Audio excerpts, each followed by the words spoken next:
King Jehoiakim's reign in Judah, King Nebuchadnezzar of Babylon came to Jerusalem and besieged it. The Lord gave him victory over King Jehoiakim of Judah and permitted him to take some of the sacred objects from the temple of God. So Nebuchadnezzar took them back to the land of Babylonia and placed them in the treasure house of his God.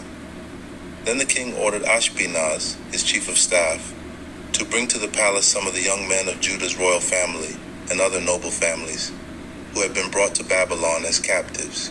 Select only strong, healthy, and good-looking young men, he said.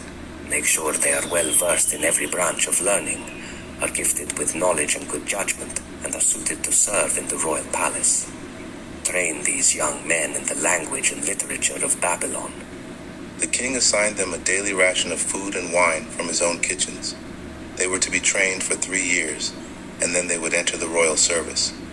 Daniel, Hananiah, Mishael, and Azariah were 4 of the young men chosen, all from the tribe of Judah. The chief of staff renamed them with these Babylonian names. Daniel was called Belteshazzar. Hananiah was called Shadrach. Mishael was called Meshach. Azariah was called Abednego. But Daniel was determined not to defile himself by eating the food and wine given to them by the king. He asked the chief of staff for permission not to eat these unacceptable foods. Now God had given the chief of staff both respect and affection for Daniel, but he responded, I am afraid of my lord the king, who has ordered that you eat this food and wine. If you become pale and thin compared to the other youths your age, I am afraid the king will have me beheaded.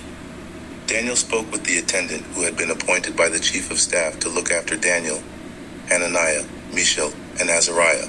Please test us for 10 days on a diet of vegetables and water, Daniel said. At the end of the 10 days, see how we look compared to the other young men who are eating the king's food.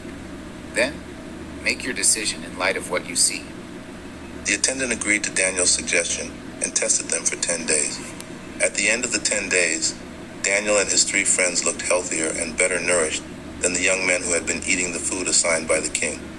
So after that, the attendant fed them only vegetables instead of the food and wine provided for the others. God gave these 4 young men an unusual aptitude for understanding every aspect of literature and wisdom. And God gave Daniel the special ability to interpret the meanings of visions and dreams. When the training period ordered by the king was completed, the chief of staff brought all the young men to King Nebuchadnezzar. The king talked with them, and no one impressed him as much as Daniel, Hananiah, Mishael, and Azariah. So they entered the royal service. Whenever the king consulted